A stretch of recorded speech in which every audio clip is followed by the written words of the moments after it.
அஸ்ஸலாமு அலைக்கும் வரஹ்மத்துல்லாஹி வபரகாத்துஹு. அன்பான தமிழ் சொந்தங்களுக்கு அல்லாஹ்வுடைய சாந்தியும் சமாதானமும் என்றென்றும் நிலவட்டுமாக வேண்டி இன்ஷா அல்லாஹ் என்று நாம் பெண்கள் தலைக்கு ஒட்டுமுடி வைத்து கொள்ளலாமா என்பது பற்றி பார்ப்போம். நபிகள் நாயகம் ஸல்லல்லாஹு அலைஹி வஸல்லம் காலத்தில் ஒரு அன்சாரி சஹாபிய பெண்மணிக்கு கல்யாணம் நடக்கின்றது. சிறிது நாட்கள் கழித்து அவங்களுக்கு உடம்பு முடியாமல் நோயினால் பாதிக்கப்பட்டு தலைமுடி பயங்கரமாக உதிர்கின்றது.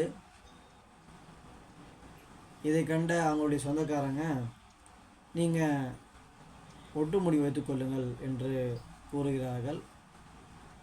அதற்காக அந்த சஹாபிய பெண்மணி நபிகள் நாயகம் ஸல்லல்லாஹு அலைஹி வஸல்லம் அவர்களது நோய்வாய்ப்பட்டு நான் இந்த மாதிரி முடியெல்லாம் கொட்டடிச்சு ஒட்டுமுடி வச்சுக்கவா அப்படின்னு சொல்லி கேட்குறாங்க. நபிகள் நாயகம் ஸல்லல்லாஹு அலைஹி வஸல்லம் அவர்கள், யார் ஒட்டுமுடி வைக்கிறார்களோ அவர்களும், யார் ஒட்டுமுடி வைத்து கொள்கிறார்களோ அவர்களும் அல்லாஹ்வால் சபிக்கப்பட்டார்கள் என்று கூறுகிறார்கள். அதனால் எந்த காரணத்தை கொண்டும் பெண்கள் ஒட்டுமுடி வைக்கக்கூடாது. ஒட்டுமுடி வைத்தால் வேறு பிரச்சனைகளும் வரும். சயின்டிஃபிக்கலி அதை டிபெண்ட் பண்ணி தான் இருப்பீங்க.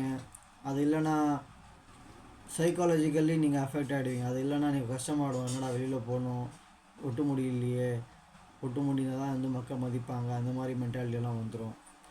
அது மட்டும் இல்லாமல் பாக்டீரியா, ஃபங்கஸ் அதுக்கெல்லாம் சப்போர்ட் பண்ணுற மாதிரி ஆகிடும். நல்லபடியாக பார்த்துக்க முடியாது தலைமுடிய. அந்த ஒட்டு முடி போட்டு வச்சதுனால இந்த தலையிலேருந்து வரல, உச்சி தலையிலேருந்து வரல முடி, அந்த முடிக்கு பாதிப்பு ஏற்படும். இந்த மாதிரி பிரச்சனைகளும் இருக்குது ஒட்டு முடியால் சயின்டிஃபிக்கலி. பட் நபிகள் நாயகம் ஸல்லல்லாஹு அலைஹி வஸல்லம் சொல்லிட்டாங்க, ஒட்டு முடி வைக்காதீங்க, அவ்வளோதான், வைக்க தேவையில்லை. இன்ஷா அல்லாஹ் இந்த ஹதீஸினை நாம் அமல் செய்வோம்.